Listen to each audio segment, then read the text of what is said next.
supposed to be of the world. Why? Because we are supposed to live a different kind of life. No? So, different kind of life na hindi yung hindi lang ako hindi lang ako nagantag na rito, tag na riyan, hindi lang ako naninigarilyo o nagmumura, kundi different kind of life because we represent somebody. We represent none other than the Lord Jesus Christ, no? So when we talk about representing the Lord Jesus Christ, we are to live in a manner that is worthy of the Lord Jesus Christ, that the world will see, no? Ng mundo makita na si Kristo talaga ang nire-represent natin. Mela, magandang gabi sa iyo pala. Oh, diyan pala si Mela eh. No, na si Kristo talagang nire-represent natin. And then chapter 13 verses 1 to 7, si Apostle Paul nag-move forward in teaching the believers and the followers of the Lord Jesus Christ on how to live as a good citizen, no? Although we know Christians are citizens of heaven, but while we are living here on earth, paano mo mai-apply?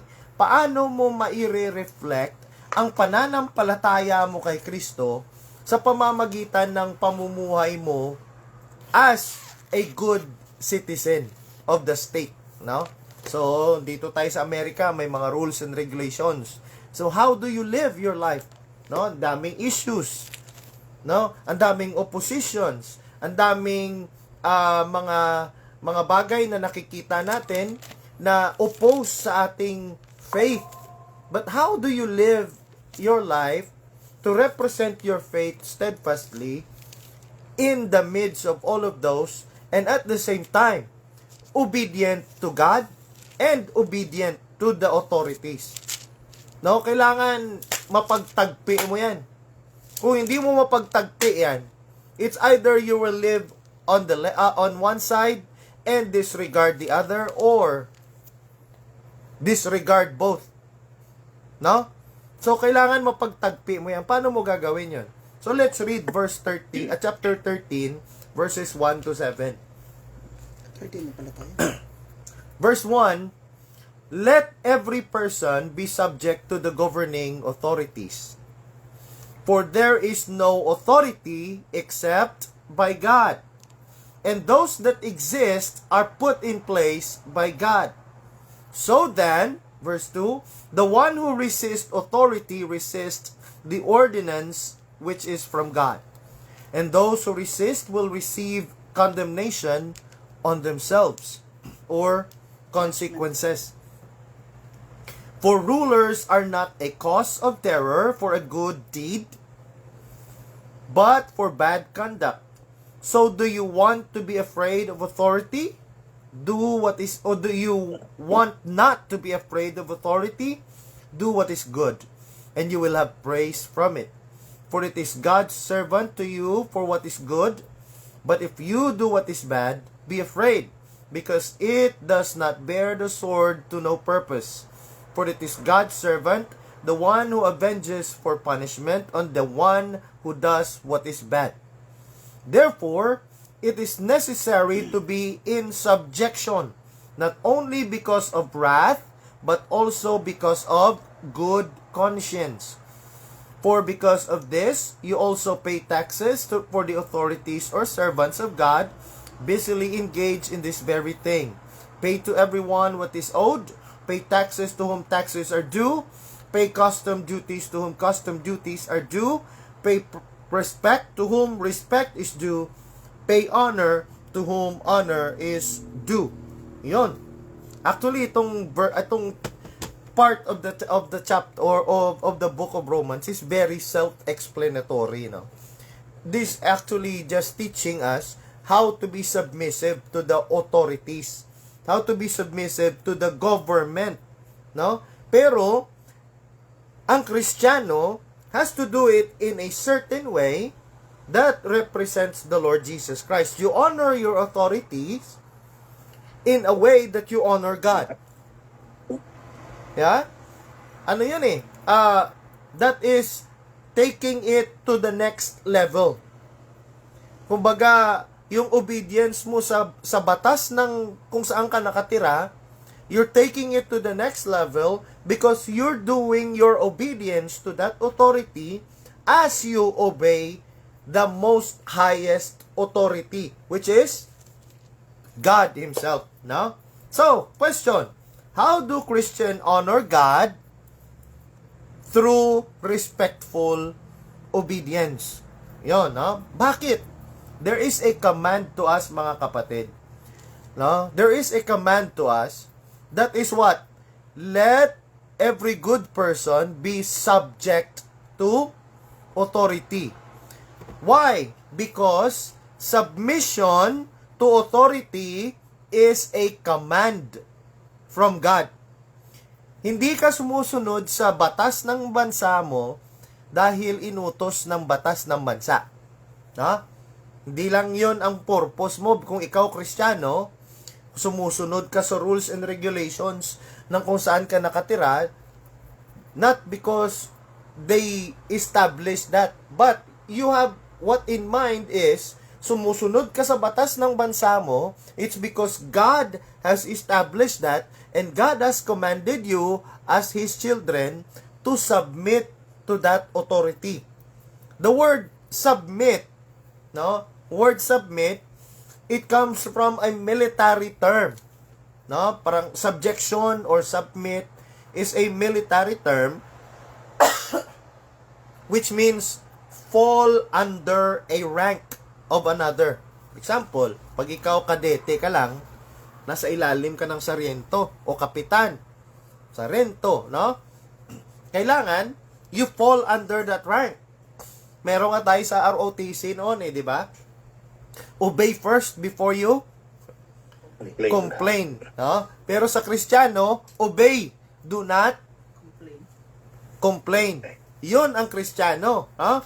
Why? Because God has taught us or has commanded us to what?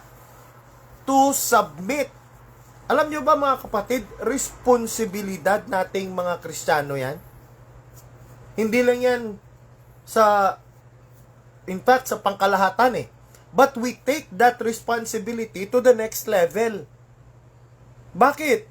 Merong batas na mas higher dyan Ang responsibilidad mo sa bansa mo, sa otoridad na kung saan ka nakatira, you take it to the next level. Why? Because you're doing it for God.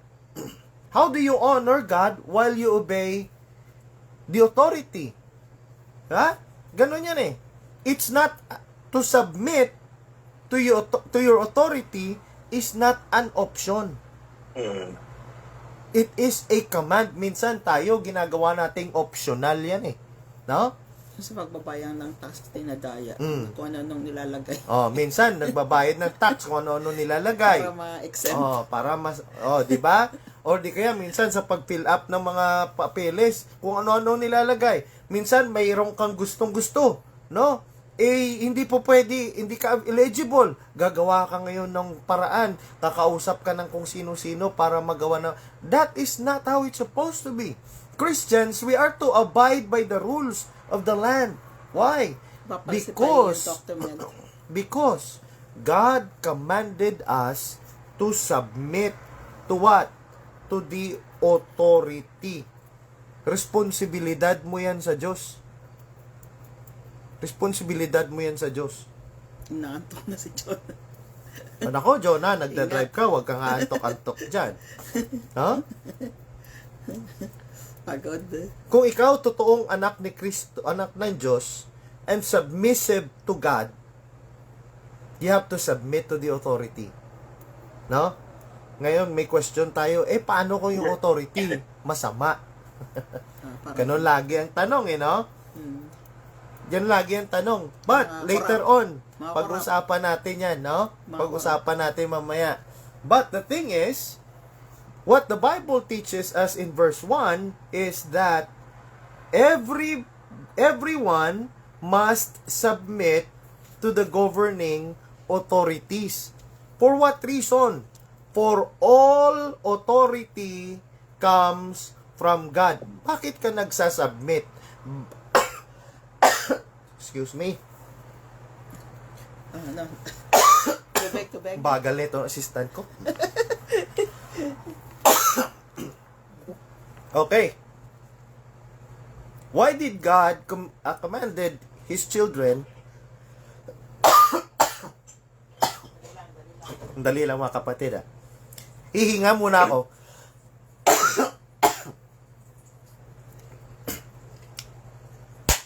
Yon. Naman. Bakit kinamand ng Diyos ng bawat Kristiyano mag-submit sa otoridad? Simple. Thank you.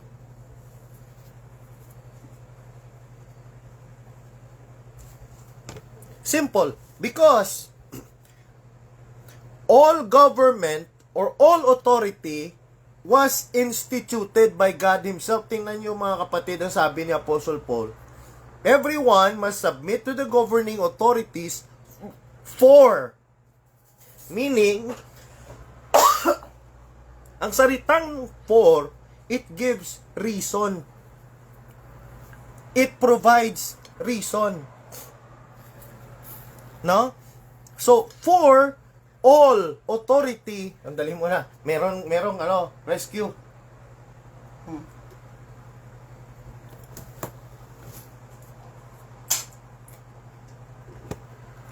Yon. The word for gives reason.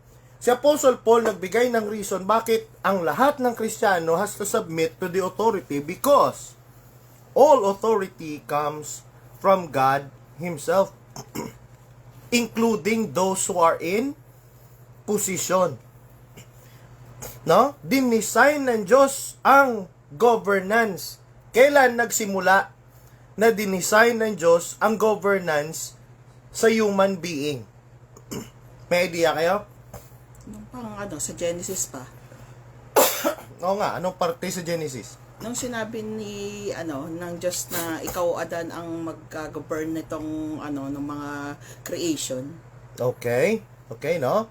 Ano ba yun? So, in fact, ang yun ang governance noon kay Adan is theocracy, no? Pero sa human being, sa human standpoint, kailan sinimulan yon? Sa panahon ni Panahon ni Tagder na Moses. No, it actually started in Genesis chapter 9. No, Genesis chapter 9 verse 6. Tingnan niyo. Nasa tayo yung Tingnan niyo, Genesis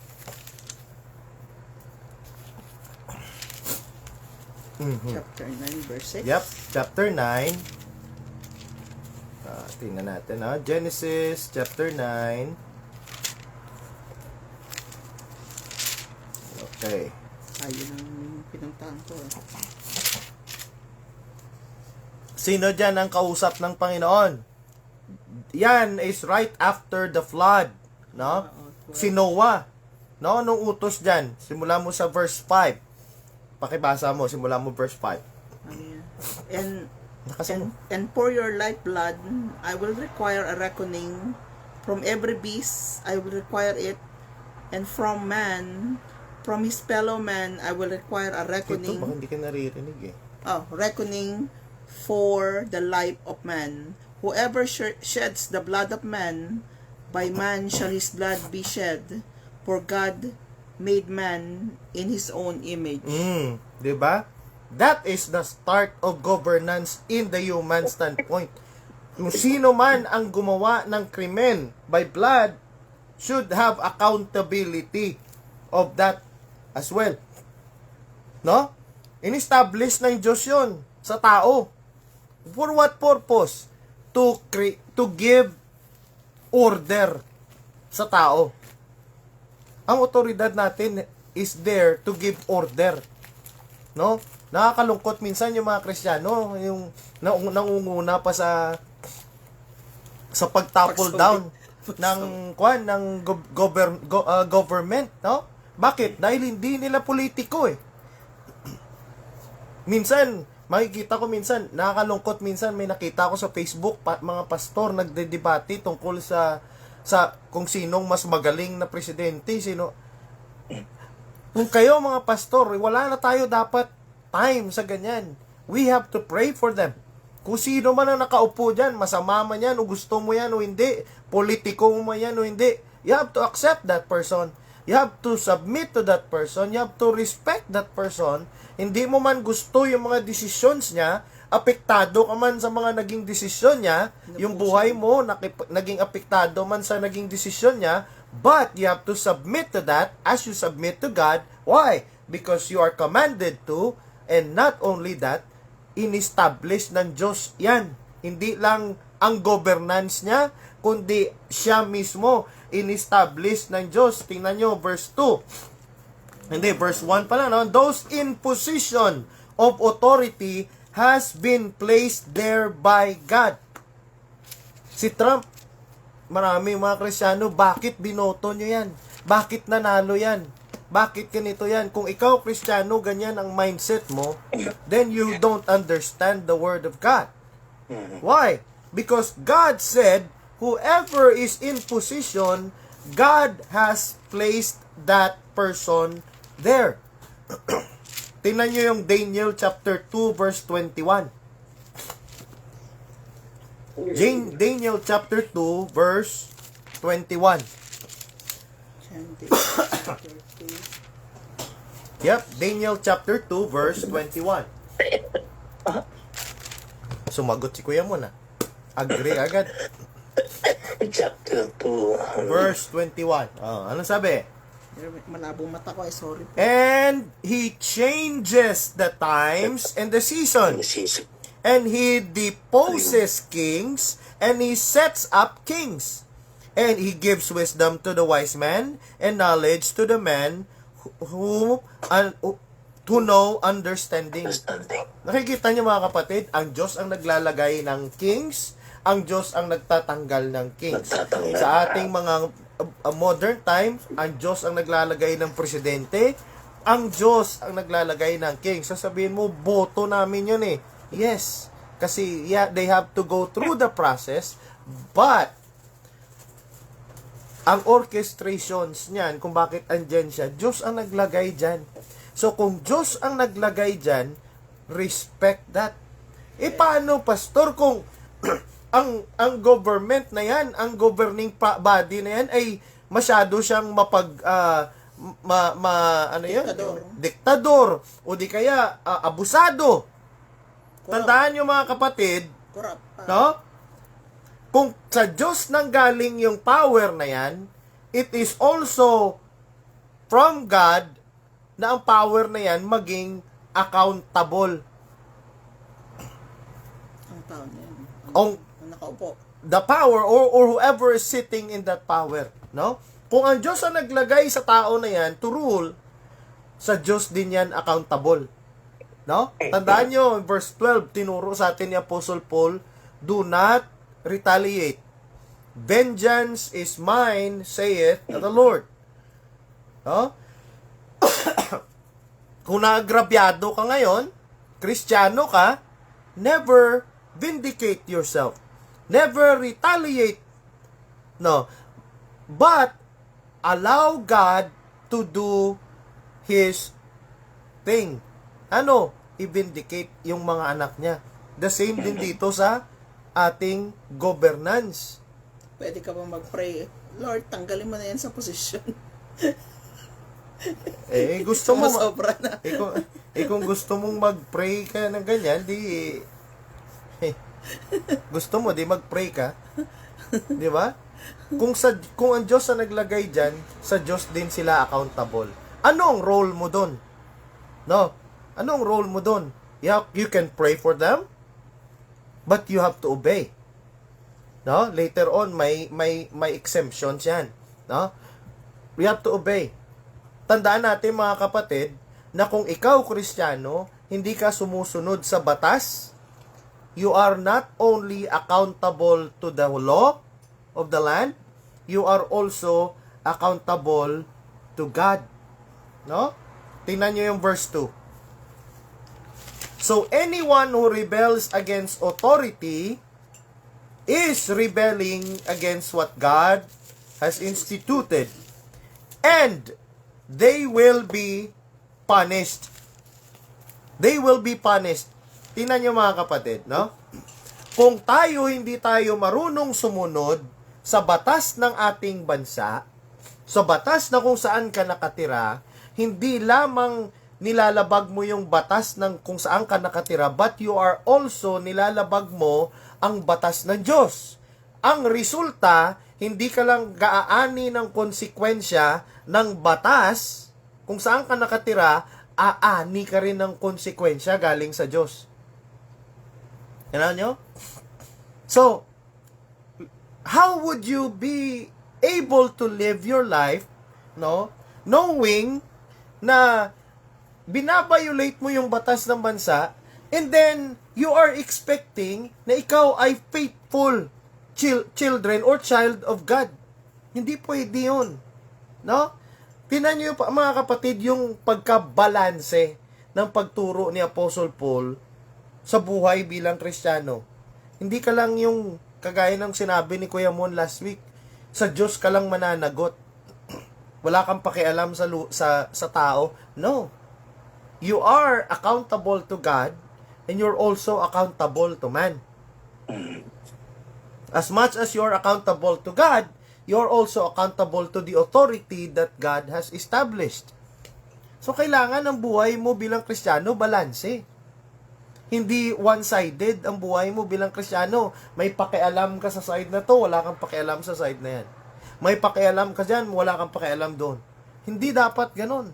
You have to live a balanced kind of life. Christian and civil. Spiritual and civil life. Responsibilidad natin yan. Hindi po pwedeng baliwalain yan. Kaya ikaw, Jonah, kung 65 lang ang speed limit, 80 ka. Hindi, joke. No? Di ba? Ang lesson is this.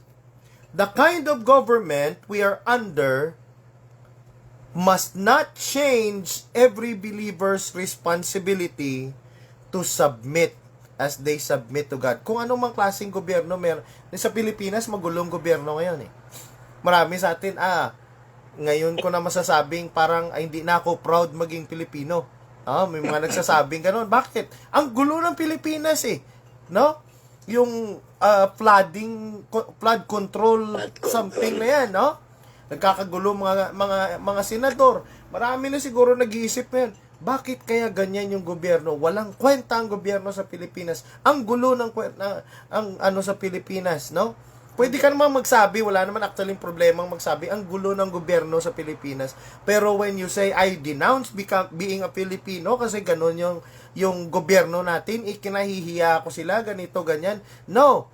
Your responsibility as a Filipino living in the Philippines is to submit to that authority because it does not change your responsibility as a good citizen of heaven and also needs to be a good citizen of earth while you are living here. Hindi nagbabago. Doon na lang ako kasi maayos yung pamamalakad doon. Dito ayoko rito. Hindi. Kung saan ka, kung anong klaseng gobyerno meron dyan, it does not change the fact that you have a responsibility to God to submit to that governance. Why? Third point, disobedience to government receives consequences from God. Hindi ka lang mananagot sa tao, kundi mananagot ka rin sa Diyos. Number 4 point, no? The justice of the government reveals the character of God. The justice of the government reveals the character of God. Ang batas, pag nagkasala ka, paparusahan ka. Kanino nang galing yan? Hindi yan nagsimula sa tao. Nagsimula sa Diyos yan. Genesis 9, di ba? In fact, Genesis chapter 3 pa lang. No? Nagkasala si Adan at si Eva, nung ginawa? May parusa. God is graceful, yes. But may konsekwensya. May parusa. No? Why? Because the justice of the government reveals the very character of God. Ano yun? Ano ang very character of God? Just. That God is just. Although, masabi natin, anong God is just? Eh, daming tao, hindi just eh. No? Maraming mga tao bias. Yes. Totoo yun. No? But, tayong mga Kristiyano, we do believe in the fact that eventually, God will judge everything, everyone. Or God will judge everything and everyone. And He will judge all in His righteousness. Na tama, walang bias. No? Inordain ng Diyos yung government. It reflects His attitude or attributes. Ano yun? Justice, equity, lahat ng tao sa mata ng Diyos equal. Walang impartial, no? No impartiality, righteous and powerful. No? Now here's the question. How are we supposed to reconcile our responsibility to the command to submit to the authorities, no? And to obey or not, let's say, i-rephrase ko. Paano natin i-reconcile ang command ng Diyos to submit to the authority and then the command na we would need to obey God rather than man? How do you reconcile that now? Sabi ng Diyos, submit ka sa authority mo. Sabi rin ng Diyos, obey me rather than man. Oh, sige, for the sake of interaction. Ano? Ano mo yung re-reconcile? Kailan ka o-obey sa batas? At kailan mo i-disregard yung batas in lieu of God?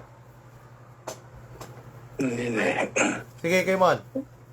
Sa Christian kasi, alam naman kasi sino nagbigay ng authority at sa mga government na kay God din nangyari.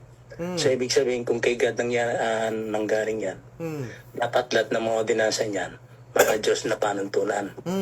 Pero kung yung mga namumuno, makakaliwas na dun sa kagustuhan o tinuturo ng ng Diyos, pwede kang doon, hindi siya against dun sa kagustuhan ng Diyos. Kumbaga, hindi mo din nasabi si Lord.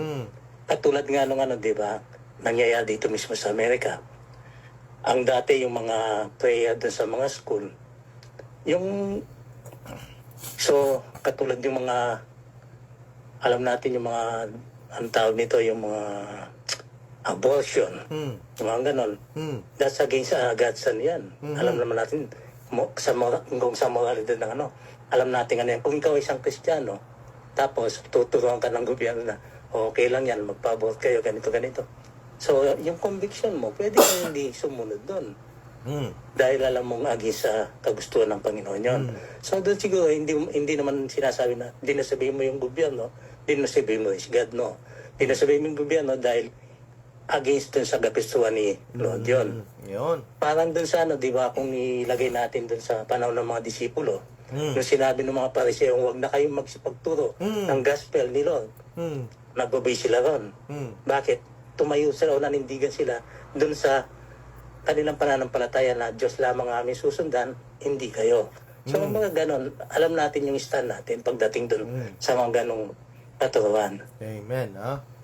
Ang sinasabi ni Kuya Mon na text is Acts 5:29. Buksan niyo yung Acts 5:29. Si Apostle Pedro at si John, ay ayaw na silang pag-preachin. Sabi nila, wag na kayo mag-preach. Walang kwenta yung mga sinasabi nyo.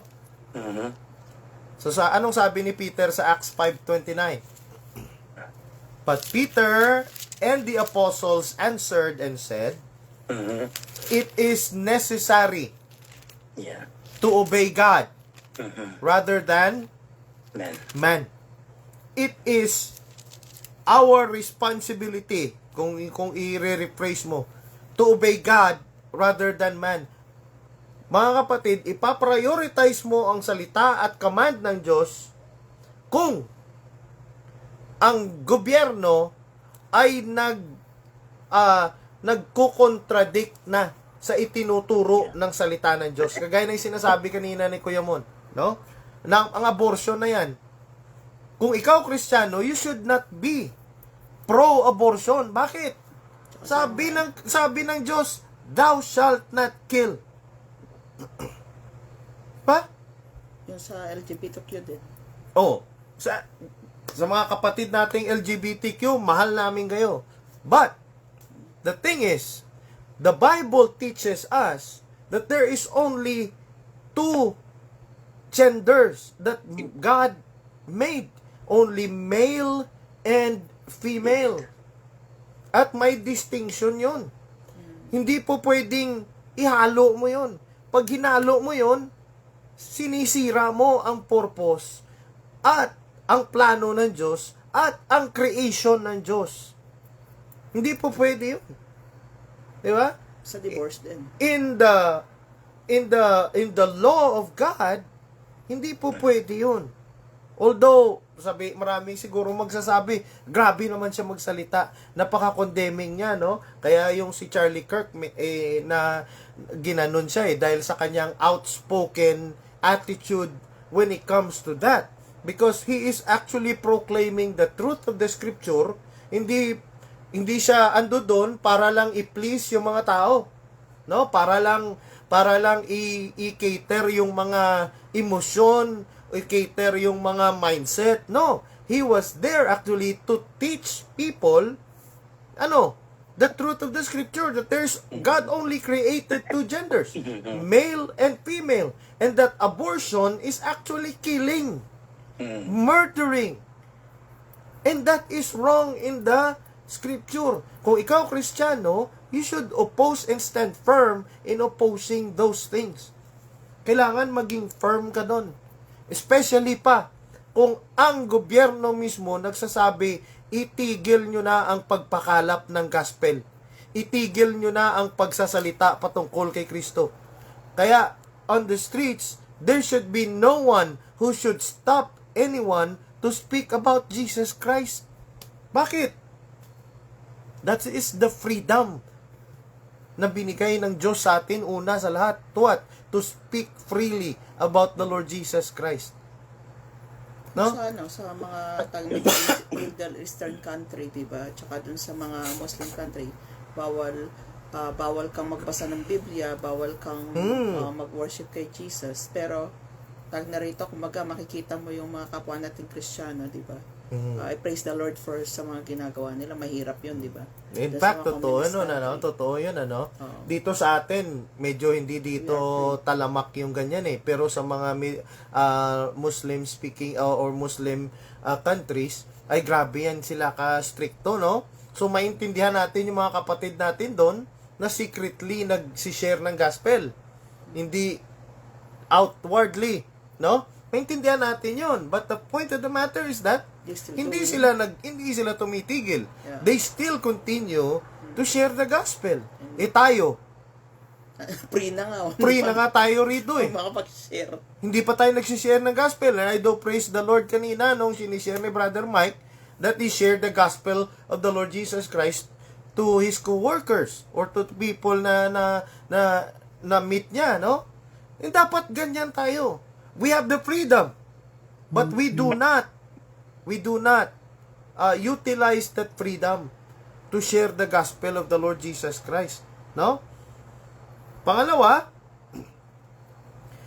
i-disobey mo yung batas ng bansa o batas ng the law of the land when it stops you to worship God.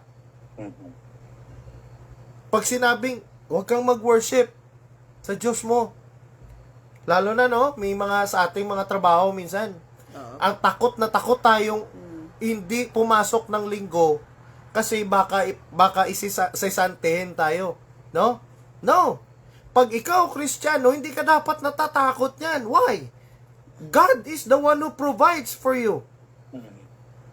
Kung ang Diyos ang nagpo-provide for you, unahin mo yung nagpo-provide sa'yo. Hindi yung trabaho mo na pinrovide lang niya. Tandaan mo, pagka ang Diyos nagsabing, yan pala ang priority mo, tatanggalin ko yung trabaho mo. Oh, di, hanap ka na ngayong iba. Diba? But, if you prioritize God, sabi mo, Lord, ikaw ang uunahin ko every Sunday. Then, give me a job na hindi masisira ang oras ko sa iyo, Lord. At tandaan nyo, ang Diyos will provide that for you. And even more, the best job that you can get. Kumbaga, kasi bakit? Hindi ipagkakait sa'yo ng Diyos ang isang bagay na hinihingi mo para magampanan mo ang oras mo, ang serbisyo mo, ang pag-worship mo, at pananampalataya mo sa Kanya. Ako kumbaga, testimony ko yan. Actually, karapatan natin yan dito sa Amerika. Hindi mo pwedeng yan. Tag na rito, pwede mong i-request yan. Protektado ka ng batas para magkapagsamba every Sunday. Diba? Kaya kailangan natin yan, no? Not only when the government stops us from worshiping God, when the government wants us to denounce our faith. Gaya ng sabi ni Kuya Mon, hindi na kayo pwedeng mag-pray sa school. Dapat wala ng Bible reading. No. We have to stand firm. Tingnan nyo yung ginawa ni Meshach, Shadrach, and Abednego sa Daniel chapter 3. Mahaba yan, so basahin nyo na lang, no? Daniel chapter 3, no? Verses 8 to 30. Diyan, inutusan ni Nebuchadnezzar, sumamba kayo sa Diyos namin. Ang hindi sasamba sa Diyos namin ay itatapon ko doon sa apoy, sa pugon. Gagawin ko kayong barbecue. Wala lang tuhog. Hindi kasing lasa ng barbecue ni Kuya Mon. Hindi lang kasing lasa ng barbecue ni Kuya Mon, pero babarbecuein ko kayo, no? Anong sabi na ni Shadrach and Meshach and Abednego? Ay nako, sabi niya, Nebuchadnezzar. Go ahead. Ay nako, Nebuchadnezzar. Kung hindi kami sasamba sa Diyos mo, no? Kahit anong gawin mo sa amin, hindi kami matatakot sa iyo. Kung hindi man kami ililigtas ng Diyos, ay hindi pa rin kami sasamba sa iyo. Bakit? Diyos ang aming priority. Tingnan niyo yung resulta. Tinapon, no? Tinapon sa pugon, binarbecue, pero hindi naluto. Doon sila nag-worship sa loob. Hindi doon sila nag-worship. Napakainit na worship yon, no? Nakita ni Nebuchadnezzar na ang Diyos nandoon, tumayo para sa kanila. Bakit? Una sa lahat, they stood firm on their devotion to God. Dapat tayo mga kapatid ganun. No, dapat ganun tayo mga kapatid. Kahit tayo nandito pa sa lupa, although we are a citizen of heaven, while we are here on earth, no? As we obey the law of the land, we have to think and we have to be aware all the time that we are to prioritize the law of God. Dapat ang Diyos ang priority. Kung ang batas ng lupa nagsasalungat na sa batas ng Diyos, we prioritize ang batas ng Diyos. Kung ang batas ng trabaho ng workplace mo ay nagsasalungat na sa salita ng Diyos, you prioritize God. Because that is what the Bible teaches. And that is what God commands. Hindi yan utos ng tao Utos ng Diyos. Diyos. Diba? Pag hindi mo napagtagpi, sabi ko kanina, pag hindi mo napagtagpi, ang kailangan mong gawin, you either obey the left, obey the right, or obey none at all. Either way, mali lahat. Pero pag napagtagpi mo, no? Pag napagtagpi mo, everything that you do, you know that you're doing all of it in obedience to God. In obedience to God. Kaya, kung ikaw natikitan ka dahil nag-overspeed ka, huwag kang magagalit sa pulis. No? Kaya wag mo babayaran sa O di kaya sabihin mo, huwag mong babayaran kasi ganito, ganyan. Hindi. You have to be a law-abiding citizen, not just to the law of the land, but you are to be above everything else, a law-abiding citizen of the law of God. Ha? Importante yun. In the nation. No? Kasi if you are a law-abiding citizen of heaven, there is no way na hindi ka magiging law-abiding citizen sa lupa. Bakit? Magkadugtong yan eh. Kadugtong lagi yan. Kung sabi mo, faithful ka sa Diyos, obedient ka sa Diyos, then you have to live an obedient life here on earth too, sa mga batas dito sa lupa. Provided, it does not contradict to your faith, it does not contradict to the Word of God, it does not contradict to the commandments of God. No? So, I hope and I pray na naging klaro sa atin yan. Actually, very simple, very straightforward. But, kahit straightforward na yan, sinasabi ko sa atin mga lahat, ang dami sa atin hindi sinusunod yan. No? Dami sa atin hindi sinusunod yan. Minsan, mapapansin mo lang, usapan, ako, hindi mo ako makikitang nagpo-post ng mga kung anong parte sa gobyerno dyan sa Facebook ko. Hindi mo rin ako maririnig makipag-usap sa tao tungkol sa mga... But why? Politics. Because we do not entertain issues in politics. What do? We pray. May issue yan. Apektado ba tayo lahat? Oo. At Pero saka, we pray. for me kasi, ang napapansin ko, politics always divides people. Isa pa yun. It always divides people na kung minsan nag-aaway-away pati kapwa Kristiyano because of politics. But then, hindi tayo dapat nagde-delve ng politics eh. Hindi yan dapat pinag-uusapan. Ang ginagawa dapat natin yan, pinagpe-pray. Kasi kahit na sino pa yung umupo dyan na presidente, inupo yan ng Diyos. Di ba? No matter what. Ang gawin mo, pag inupo na ng Diyos, pag-pray mo na tag na rito maging maayos yung kanyang pamamalakad. Kung di naging maayos yung pamamalakad niya, eh, di pag-pray pa rin. Wala kang magagawa. At matatapos din naman yung kanyang, minsan, 3 years lang naman yan. Yeah. Actually kasi kung minsan diba sinasabi natin yung mga leader na yan, tayo rin na nagluklok tayo mga tao, diba? Kaya kung minsan bakit naging ganun ang resulta? Dahil dun sa pagpungo natin doon, na-experience natin yung maling decision din natin. Correct. So kaya bakit in-allowed ni Lord yun para may ma-experience natin bakit ganun ang naging resulta, di ba? Kasi nag-start sa iyo eh. Sa iyo pa nag-start ka. Tapos doon sisisihin ngayon ganito. Di ba? Kaya yan eh, kung ikaw Kristiyano na bumoboto, ay dapat pinagpipray mo yan. Bago pa yan pumunta sa presinto, pinagpipray mo yan kung sinong iboboto mo. No? Bibigyan ka ng wisdom ng Panginoon na ito yung iboboto mo. Pero pag pumunta ka lang doon blindly, on your own decisions, ganito, ganyan, nagkamali ka ngayon sa decision, meron pa nga minsan naririnig, no? Kaya natalo yan kasi hindi ako bumoto. O di kaya nanalo yan dahil hindi ako bumoto. Ay, hindi Actually, meron akong tanong kasi siyempre, di ba, ako kasi nagsabi ako hindi ako bumoboto kasi I don't want to deal with politics. May nagsabi sa akin na isang Kristiyano na mali raw yung ginagawa ko. Kasi daw yan, parte daw yan dapat ng ginagawa, ang mga responsibilidad ng Kristiyano.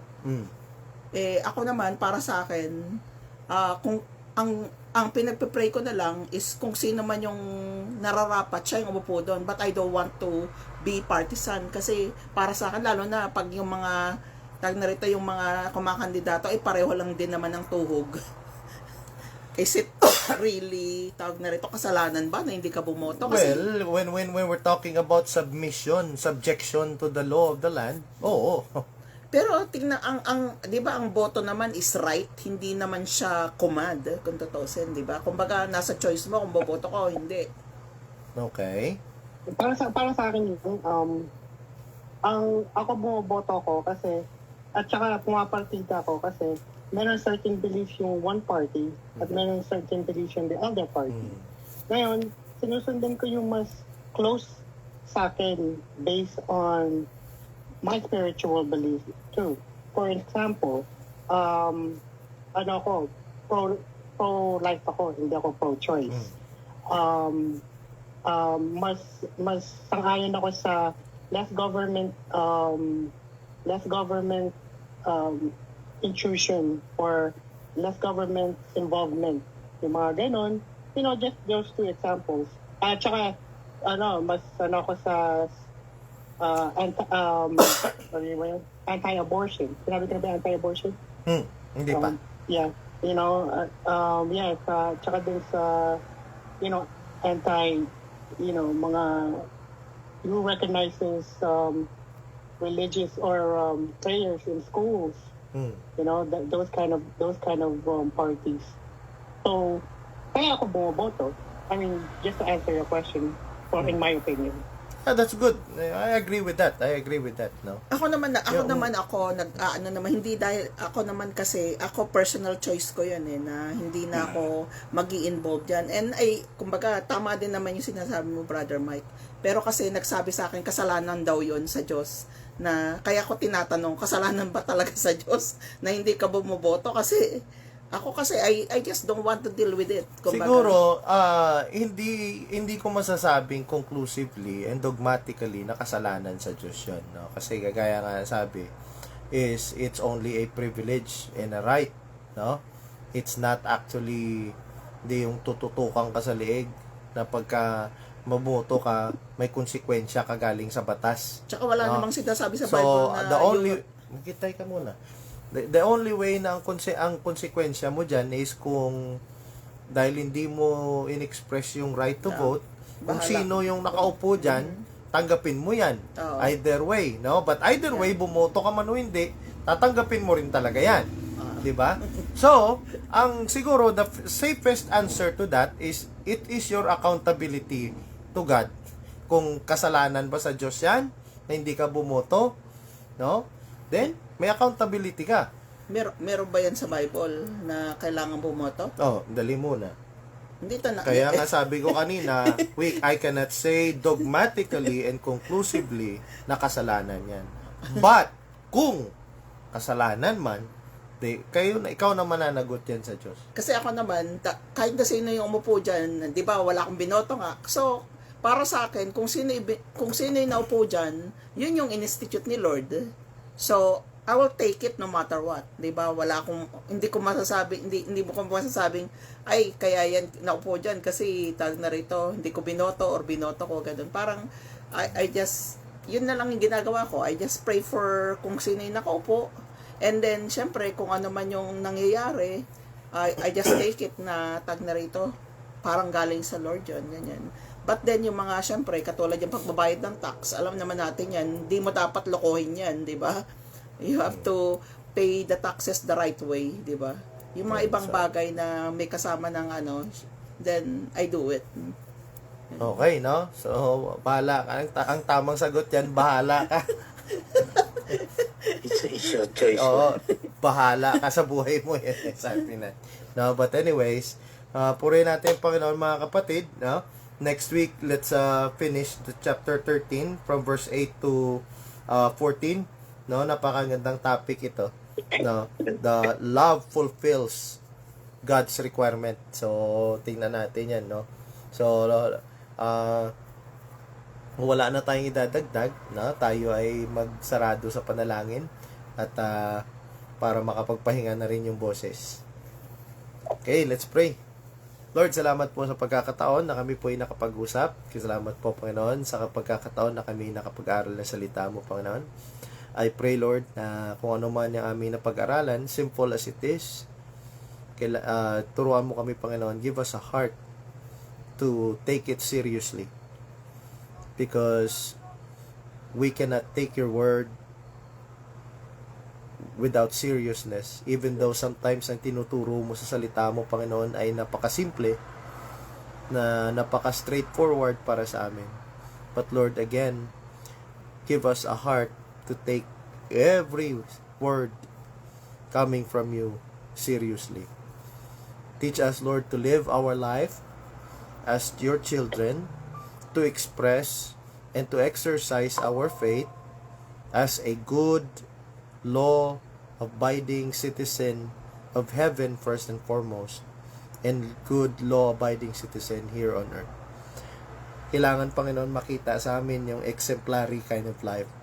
Paano po, Panginoon, masasabi ng mga unbeliever na may distinction yung aming buhay kung kami po mismo ay kagaya lang din nila, na kung ano ang mga diferensya ng aming mga leaders ay doon lang din kami nagpo-focus.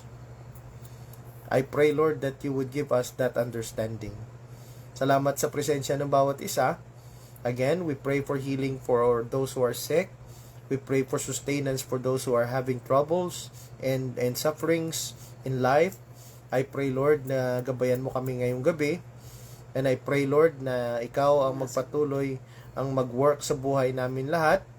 Salamat po sa mga pagkakataon na binibigay mo sa amin na makapag-fellowship. Salamat sa lahat ng ginagawa mo sa buhay namin, Panginoon. And we pray na yung salita mo hindi lamang maging laman ng aming mga isip, kundi ito'y maging pattern ng aming mga buhay. Thank you again. We praise you. We honor you in Jesus' mighty name. Amen. Ayun. Yan, God bless mga kapatid. No, ingat kayo. God bless. Bye-bye. God Yun. bless. Yan. God bless. Kuya Mon, Feel wala na, better, umalis feel na. better.